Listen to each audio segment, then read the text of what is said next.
সহযোদ্ধা, বয়েজের স্কুলের একজন খুবই বলিষ্ঠ, যোগ্য, দক্ষতা সম্পন্ন একজন কর্মী রাজন চন্দ্র সাহার আজকে বিদায় অনুষ্ঠান। বিদায় অনুষ্ঠান সম্পর্কে আমরা প্রত্যেকেরই আমাদের কম বেশি অভিজ্ঞতা আছে, বা কিছু কিছু বিদায় তো খুব কষ্ট দেয়। একটা হচ্ছে যে আমাদের স্কুল প্রতিষ্ঠার পর থেকে এই যাবৎকালে আমাদের অনেক শিক্ষক চাকরিরত অবস্থায় এখান থেকে বিদায় নিয়ে অন্যত্র চলে গিয়েছেন, আরো ভালো ভালো স্থানে গিয়েছেন। সেটা একটা ধারাবাহিক বিষয়, কিন্তু আমাদের রাজন চন্দ্র সাহা আমাদের সাথে দীর্ঘদিন ছিলেন, 14 বছর পরে ওনাকে যেতে হবে, সেটা আমাদের বা ওনার মাথায় হয়তো ছিল না। বাট বাস্তবতা তো একটা বড় বিষয়, বাস্তবতাকে মেনে নিতে হয়। বাস্তবতা যখন চলে আসে, এটা মুখোমুখি হতে হয়, তখন হচ্ছে ওই সঠিক বিষয়টাকে মেনে না নেওয়ার ছাড়া কোনো উপায় থাকে না।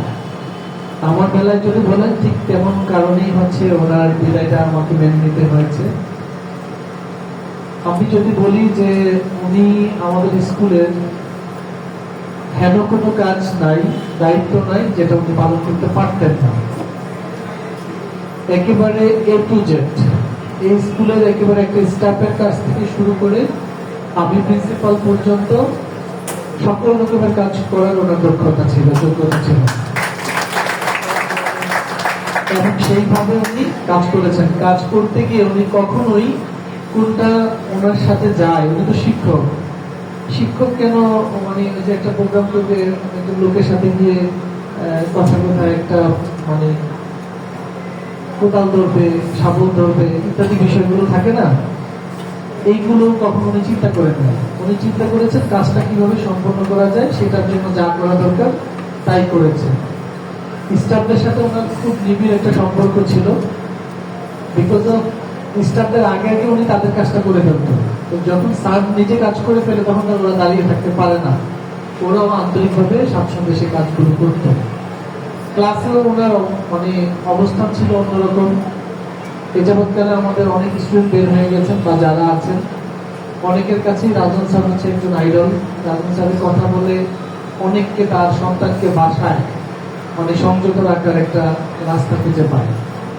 ইভেন আমি যদি বলি যে আমার সন্তানের কথা, সাহিদ এবং পাহিয়া, ওরা দুজনকে যখন বলতাম এটা না হলে কিন্তু রাজন স্যারকে জানাবো, তখন ওরা একদম নীরব হয়ে যেত, বা ওই যে কাজটা করা থেকে বিরত থাকতে বলতাম সেই কাজটা করতো না।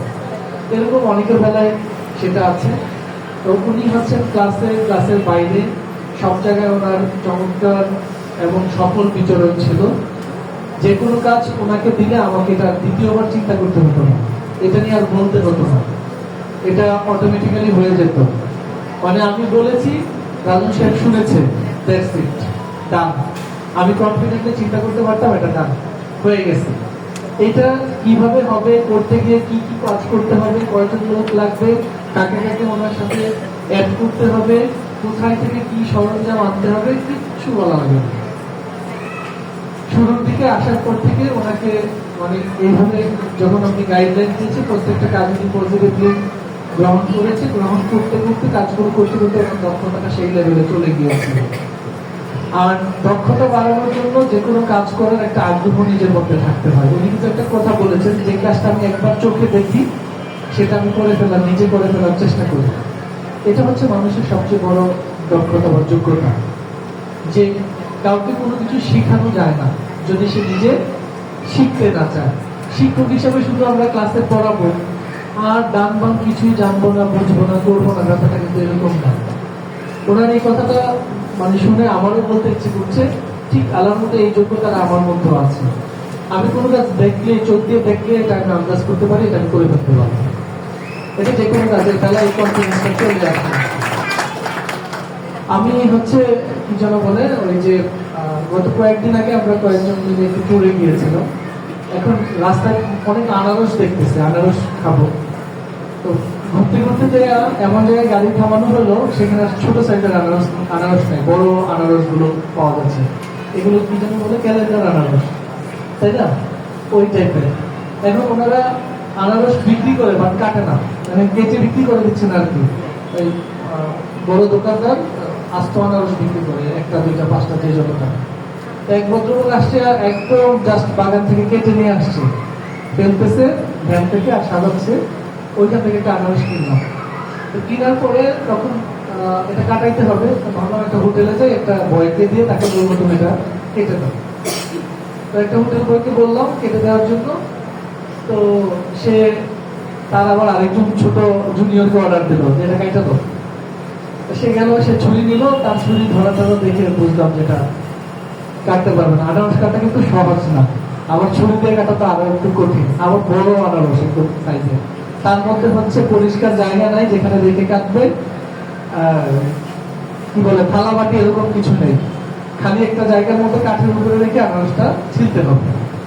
তো ওই আনারসটা ছিললাম, ছিলে দিলে এটাকে আমি ওই আস্ত ইয়ার মধ্যে রেখেই, আনারসটা নর্মালি 4 পিস করা হয়, এটা অনেক বড়, ওটাকে 8 পিস করলাম, কিন্তু একটা পিসও খুলে নেই, ওটার সাথে লাগানো আছে। পরে কেটে যখন নিয়ে গেলাম, আমাদের সাথে সফরসঙ্গী হিসেবে আমাদের এসিডেন্ট ছিলেন, ব্যাংকার ছিলেন 2 জন, ওনারা আর কি। তো পরে যখন গাড়িতে উঠলাম, ওনাদেরকে খেতে দিলাম, বললাম এটা কিভাবে হলো, কিভাবে কাটলেন? তাই বললাম নিজে নিজে কাটলাম। তো উনি মজা করে বলতেছিল আর কি যে আপনি মনে হয় ঘরে অনেক কাজ করেন। তো আমি হাসতেছিলাম আর কি, যে ঘরে আমার টোটালি উল্টা, যে ঘরে আমি কিছুই করি না। তো এটা হচ্ছে কি, তখন ওনাদেরকে বলছিলাম যে আনারস সেভাবে ছুটিতে আমার ছুটিতে কোনোদিনও কাটি নাই, বাট লোকজনকে তো কাটতে দেখছি, তো সেটা সেভাবে আন্দাজ করে হয়ে গেছে, কাটা যায়, অত কঠিন কিছু না। যদিও টোটাল কাজটা কোনো কঠিন না, বা উদাহরণটা আমি বুঝালাম আর কি, যে যে কোনো কাজ আমি যদি মনে করি এটা করতে পারবো, এটা সম্ভব। অনেক সময় আমরা দেখি অনেকে একদম আহ্লাদে আমরা বলি যে আমি এটা পারি না, মানে না পারলে মনে হয় হচ্ছে কেবি। আমরা অনেক মায়েদেরকে শুনি বিয়ের বেলায় যখন ছেলেরা দেখতে যায়, খুব গর্ব করে বলে আমার মেয়ে কিন্তু কিচ্ছু পারে না, কিচ্ছু জানে না, আমি কোনো কাজ করা শিখাই নি। মানে এটা যে কত বড় রকমের একটা অযোগ্যতা, এবং কত, মানে কি বলবো, যে এটা খুবই একটা লজ্জাকর বিষয়, তাই না? আমার মেয়ে অনেক কিছু জানে, পড়াশোনার, মানে রান্না বান্না, ঘর গোছানো, চাকরি বাকরি যা আছে সব করতে পারে, তাই না? সেটা হচ্ছে গর্বের বিষয়। ওরকম তা আমরা সেই বিষয়গুলো নানু সাহেবের মধ্যে দেখেছি। তিনি একাধারে একজন শিক্ষক ছিলেন, একজন লিডার ছিলেন, ভয়েজারের খুবই একজন হিতাকাঙ্ক্ষী ছিলেন। আমাদের জাহাঙ্গীর সাহেব বলেছেন যে কষ্ট বিনিময়ের ব্যাপারটা আমি তো কোনোদিনও বলি নাই যে আপনি ওই যে ঢাকা যাচ্ছেন, 5 জন যাচ্ছেন, এই টাকার মধ্যে আপনাদেরকে লাঞ্চ করতে হবে। বরং মাঝে মতো বলেছি এত কম টাকা কেন, কেন ভালো করে ওদেরকে খাওয়ালেন না বা আপনি খেলেন না? স্যার হয়ে গেছে তো। অনেক সময় ওনার লাঞ্চের টাকা অ্যাড হইতো না, কেন? স্যার সময় পাই নাই, কাজ করতে করতে, কেনাকাটা করতে করতে কোন সময় খাবো, মালতাল নিয়ে গাড়িতে উঠেছি, চলে আসছি, এসে যেহেতু কাছাকাছি চলে আসছি, আর হোটেলে খেয়ে লাভ কি, স্কুলে এসে খেয়ে ফেলবো, এই চিন্তা করে আর খাওয়া হয় না ওরকম। তো এটা হয় কি যে এটা উনি টাকা সেভ করেছে, ব্যাপারটা শুধু ওইটা না, ওনার চিন্তাটা, মানসিকতাটা এখানে ফুটে উঠেছে, ওরকম ব্যাপারগুলো আর কি। তো ওরকম অনেকগুলো একজন মানুষ ছিলেন তিনি। উনি চলে যাওয়াতে তো এটা আমাকে ব্যক্তিগতভাবে সাফার করতে হচ্ছে, আমার সুন্দরতা জানি ফুলফিল করতে গিয়ে এখনো আমাদেরকে হিমশিম খেতে হচ্ছে। ক্লাসের বিষয়গুলো যেমন তেমন, ক্লাসের বাইরে ওনার যে বিচরণ ছিল সেই জায়গাগুলো সরাসরি আমার সাথে সম্পৃক্ত ছিল, সুতরাং সেই জায়গায় ওনার শূন্যতা থাকছে। আমাদের ভাইস প্রিন্সিপাল জয়ন্ত সাহা ছিলেন, উনিও আমাদের খুবই শুরু থেকে আমাদের এখানে ছিলেন, আমাদেরকে বিভিন্নভাবে আমাদের স্কুলের আজকের এই জায়গায় আসার পেছনে ওনারও অনেক অবদান ছিল।